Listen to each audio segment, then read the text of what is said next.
lo que cree y entonces se pierde lo que es. Ujú. Y justamente, entonces ahora voy a la pregunta, ¿qué es el trabajo de constelaciones?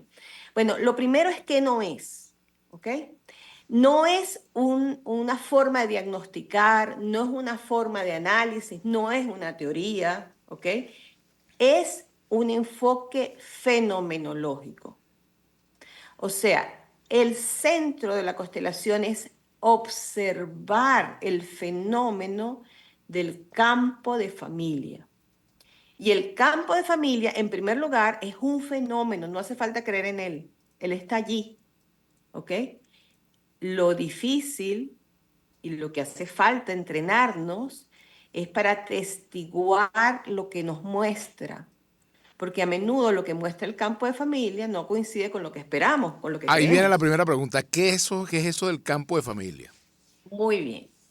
Mira, el campo de familia es un campo en el que estamos todos inmersos, y voy a utilizar la palabra campo y me voy a referir un poquito más tarde a ella, en el que todos estamos inmersos sin saberlo, ¿no? Sin saberlo, como el pez está inmerso en el agua y no lo ve porque él es parte del agua, ¿no? Nosotros somos parte de nuestra familia y estamos todo el tiempo inmersos en el campo de nuestra familia.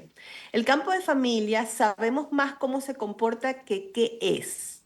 Primero, no es un campo de energía, no son espíritus, Ajá, no ¿ok? es No son brujería, nada de eso. inspiraciones que bajan, no es eso, ¿ok? El campo de familia tiene que ver con información, ¿no? Es un fenómeno cuántico. O sea, en el sentido siguiente, incluso los términos que se utilizan se toman de la mecánica, de la física cuántica, ¿no? En el campo no hay tiempo ni espacio. Estamos vinculados por la vida y por la muerte, ¿ok?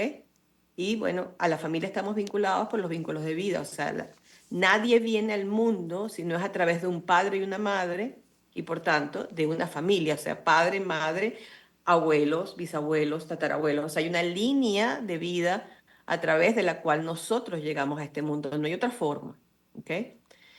Entonces, el campo de familia es un campo de información. En el campo de familia está la información de todo aquello que no está en equilibrio. ¿Ok? Entonces, todos los asuntos no resueltos, esa información está en el campo. Ajá, Aunque, ahí vamos a ese punto, Mari Carmen. Por ejemplo, vamos a suponer un tema muy recurrente en las constelaciones, que es el de los excluidos, ¿verdad?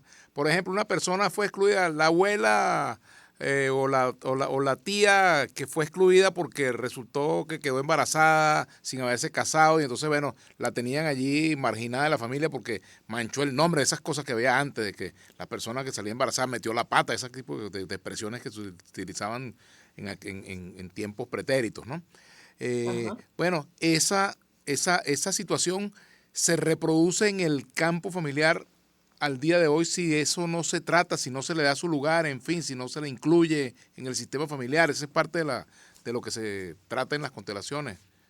Así es. Uno de los Uno de los desequilibrios puntos. clásicos en la familia son los excluidos, aquellos que porque no tenían la raza adecuada, la religión adecuada, la posición económica adecuada, qué sé yo, el físico adecuado, no fueron considerados miembros de la familia y no se les dio su lugar.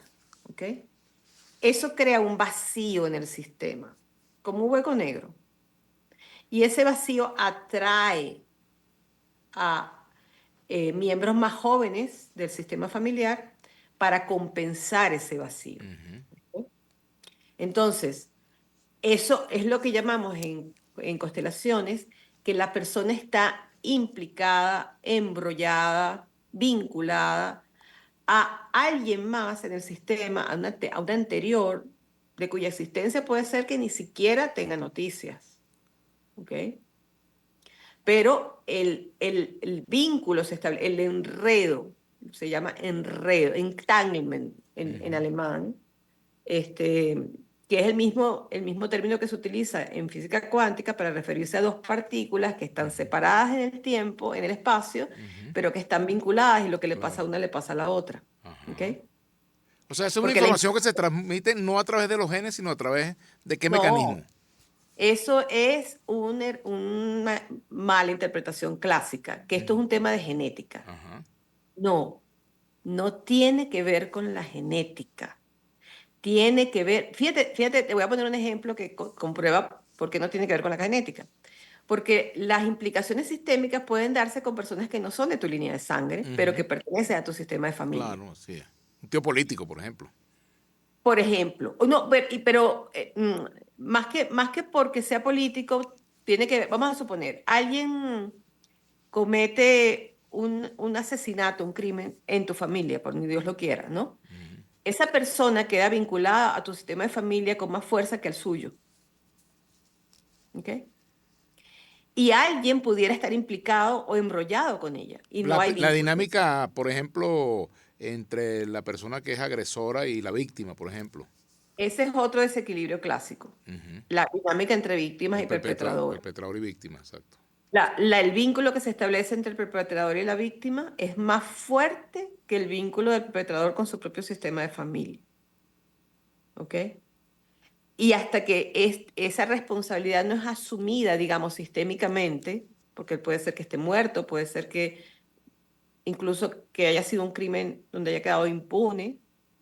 De hecho, cuanto más oculto es el desequilibrio, cuanto menos noticias tenemos de él, más fuerza tiene en el sistema. Es como que el sistema actúa para sacarlo a la luz, para mostrarlo, para que las próximas generaciones puedan hacerse cargo. No tiene nada que ver con castigo, tiene que ver con poner orden, tiene que ver con resolver lo que no pudo ser resuelto en el pasado, ¿no? Y resolver a menudo es disolver esta relación entre víctimas y perpetradores, ¿no? ¿Cómo se Porque, disuelve? Mari mira, Carmen Padrón, consteladora. la dinámica entre víctimas y perpetradores es una dinámica. O sea, no solamente participa el perpetrador, también participa la víctima. Ujú. Y cuando uno ve casos de constelaciones, se da cuenta que la idea, por ejemplo, cristiana, ¿no? De pon la otra mejilla no funciona. ¿Ok? Se trata, por el contrario, de salir de la posición de víctima, ¿no? De reivindicar la situación. Tampoco tiene que ver con venganza, tiene que ver con equilibrio, ¿no? Porque a menudo muchas víctimas están allí por implicaciones sistémicas que las hacen colocarse en posición de víctima. Y eso no es fácil verlo en una primera mirada, ¿no? Pero fíjate, Pues incluso en nuestro sistema político, en nuestra historia pasada y quizás no tan pasada, hemos visto casos de perseguidos que luego se convierten en perseguidores convertir en y perseguidores viceversa. Y y entonces tenemos una viceversa. especie de círculo que no se cauteriza, se mantiene, se retroalimenta con esa dinámica. Sí, pero fíjate tú, ¿no? Eso es tal cual, porque en la familia, en el sistema, todas las emociones o los materiales que no fueron resueltos, trabajados, no desaparecen. Ujú. Quedan ahí esperando a ser resueltos y pasan de una generación a la otra. Entonces, el resentimiento original, o sea, el resentimiento de la víctima original, o sea, te voy a Ujú. poner un ejemplo que no tiene que ver con política, pero luego Ujú. podemos ir a la política.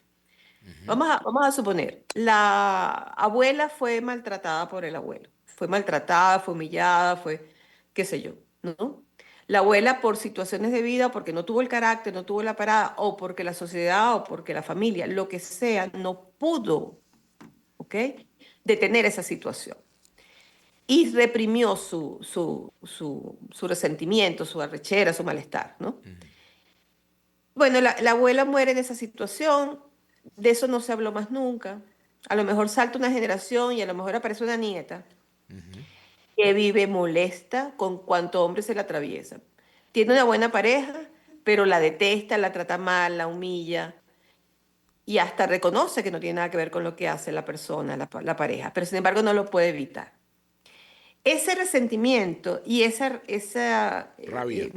esa rabia que Ujú. tiene la nieta no es de ella y por tanto no se puede resolver, porque la rabia es de la abuela. Entonces, la abuela, si la abuela hubiera acometido el trabajo, digamos, de poner límites, eh, eso habría tenido un fin y un límite también. O sea, su resentimiento tendría una resolución, un límite. Pero el que reivindica la injusticia cometida a otro no tiene límites, porque no puede ser resuelto. Entonces a veces la reivindicación de las injusticias de otros Ujú. suele, suele conducir a perpetradores peores que los perpetradores que perpetraron el primer... ¿Eso es una el- especie de karma o no tiene nada que ver con el karma, Mari Carmen? Yo, yo creo que la interpretación del karma es un poquito limitada. Ujú. Claro, puede verse como la necesidad impostergable, imposible de evitar, de que el responsable asuma su responsabilidad. Eso sí está clarísimo, ¿ok? Esto nos conduce, no importa el tiempo, no importa cuánto tiempo haya pasado, no importa si están vivos o si están muertos, no importa si salieron impunes o no, no importa si lo sabemos o no, no tiene que ver con el sistema de justicia humano. Es un sistema de equilibrio sistémico en donde tarde o temprano los responsables tienen que hacerse responsables. Y cuando digo tienen que hacerse responsables, no me refiero a los que están implicados con ellos, me refiero a los originales. Los originales tienen que hacerse responsables, no importa si están vivos o si están muertos. Y tienen que se observa mucho una suerte de desconexión en los perpetradores también, ¿no? A menudo muchos perpetradores, no todos, pero muchos perpetradores tienen un comportamiento psicopático en el sentido de que sí, lo hice, ¿y qué? Ujú. Había que hacerse y se hizo, ¿no? Y no me importa, ¿ok? Y el trabajo del perpetrador en cierta forma, bueno, en cierta forma no, sistémicamente hablando, y del constelador, es lograr que el perpetrador logre conectar con las consecuencias de sus actos y logre entrar en un espacio en donde mira a la víctima y mira lo que ocurre. Ojo, mirar a la víctima no es que la víctima te perdone. Eso no tiene sentido, porque eso además es ponerle una carga adicional a la víctima, Ujú. ¿sí? O sea, O si sea, la tú, víctima el tema no está en que tiene tú que asumas la responsabilidad por lo que que hiciste. que tú asumas tu Ujú. responsabilidad por lo que hiciste y por las consecuencias que eso tiene en tu familia y aguas abajo en tu sistema de familia, Ahora, ¿no? esas situaciones se resuelven en una sesión de constelación, en dos, en tres. Un promedio de sesiones que se requiere para esto. Mira, aquí nada funciona como una regla de tres o dos más Ujú. dos es cuatro, ¿no? Ujú. Cada caso es diferente. Hay distintos estilos de hacer este trabajo, de hacer constelaciones, ¿no? Hay un estilo de constelación en donde no se intenta resolver la situación, sino que se intenta plantear la situación más bien y dar espacio al que el campo se mueve lentamente, y que empiece a haber movimientos en la vida real, ya no en la constelación, sino en la vida real. Ese es un estilo de constelación. A mí me gusta resolver las constelaciones, yo prefiero hacerlo porque, no porque crea que es más efectivo, sino porque a menudo las personas no entienden lo que está pasando, les cuesta entender lo que está pasando. Y si además se queda planteado y no se resuelve, muchas veces se pierden porque además de que lo que muestra la constelación no coincide con lo que esperan y además de que esto queda así como planteado y no resuelto, pues las personas suelen no sacar provecho, suficiente provecho de lo que está pasando, ¿no? Entonces yo prefiero en la medida de lo posible resolver la constelación. Ahora, una vez que una constelación se hace completa, lo recomendable es esperar a que el campo actúe, Ujú. ya no en la constelación, sino en la vida, porque esto se hace para la vida. Claro. Y el campo actúa lentamente. Recuerda que esto es una cosa que viene de Claro. varias generaciones atrás, a veces Ujú. una, dos, tres. Yo he trabajado hasta con siete y ocho generaciones, o sea, yo, puede venir de muy atrás. Y esto se Entonces, puede manifestar, por ejemplo, en enfermedades, por ejemplo. bueno, esa es una de las formas clásicas en que se manifiestan los desequilibrios sistémicos. Ujú. Ellas se manifiestan de dos formas, ¿no? Suicidios, cáncer, qué sé yo, depresión. Se manifiestan Claro. de dos formas, literalmente o metafóricamente. ¿Ok? Ujú, Literalmente es, por ejemplo, a- alguien se suicidó, fue asesinado en una fecha X, 31 de diciembre. Entonces, vuelve a pasar que los 31 de diciembre hay eventos, hay situaciones, o sea, se repiten estas fechas, ¿no? Entonces, y se repiten situaciones que son parecidas o literales. Pero hay una forma en que se repiten las situaciones que es metafóricamente. Y una de las metáforas clásicas del sistema es los síntomas de la enfermedad. ujú. ¿Ok? Entonces, los síntomas de la enfermedad suelen ser metáforas de una situación con la que la persona que está enferma está implicada. Claro. ¿Ok? Otra pregunta tiene que ver con los remedios para estas situaciones. ¿Qué rol juega en todo esto el amor? El amor juega todos los roles. Ujú, Él juega todas las partidas y todas las barajitas. ujú, Mira, todo lo que sucede en el campo de familia obedece a lo que Hellinger, esta frase de Hellinger, llamó las leyes del amor. ujú. Bert Hellinger, el creador de esta dinámica, ¿no? Esta terapia. Bueno, el organizador, más Organizador, exacto. que organizador, él conectó los puntos, digamos, Ujú, y estableció esto como una forma de trabajo, ¿no? Pero el amor tiene que ver con todo lo que ocurre en familia. De hecho, nosotros los seres humanos somos hijos del amor. El claro. sexo es una forma a través de la que el amor erótico se manifiesta y el amor erótico es el origen de la vida. ¿Ok? Pero no solamente eso, cuando uno se trabaja en constelaciones, se da cuenta que incluso los actos más crueles y despiadados o perversos o que los actos de los perpetradores también en un sentido que se nos escapa son hechos por amor, son hechos por lealtad Ujú, sistémica. Por eso es que la lealtad es lo que Hellinger llama la buena conciencia. No hay nada más peligroso que una persona que se deje llevar por la buena conciencia o por su lealtad a su grupo, ¿ok? A su familia, porque puede llevarlo a cometer actos este, de perpetrador contra ujú. otras personas que no pertenecen a su grupo, ¿ok?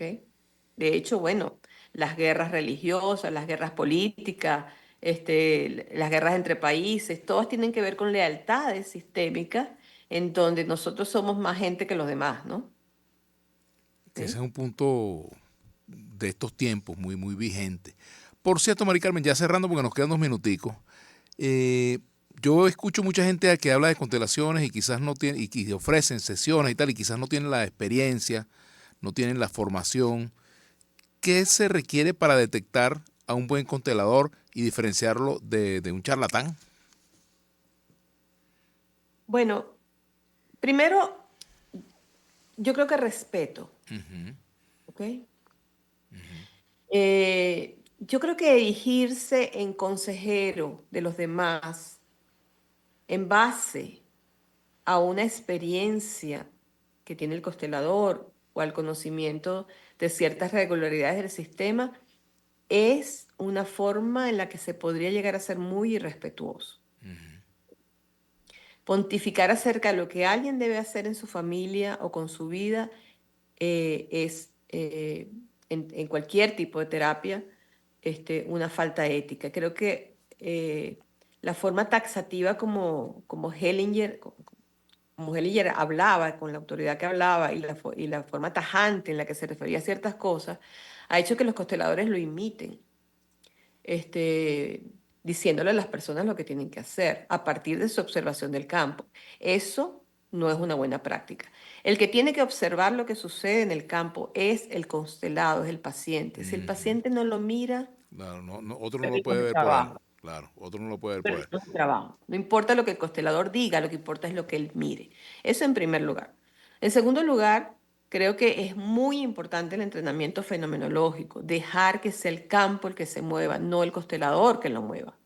Así es. Bueno, Mari ¿Ok? Carmen, lamentablemente el tiempo se ha agotado, es bien interesante, esto continuará. Después me gustaría contigo conversar también sobre una persona que promovió las constelaciones y que luego se convirtió en anticonstelación, que es Carola Castillo. Pero, Marina Castillo. pero eso da para un programa larguísimo. Sí, Te agradezco mucho y tenemos pendiente una conversación de otros temas, ¿no? de Gracias, acuerdo. gracias Mari Carmen. Mari Carmen Padrón, consteladora, ella es directora de Cambio Fundamental. Bueno, vamos a hacer una breve pausa y por lealtad con la audiencia le decimos que ya regresamos.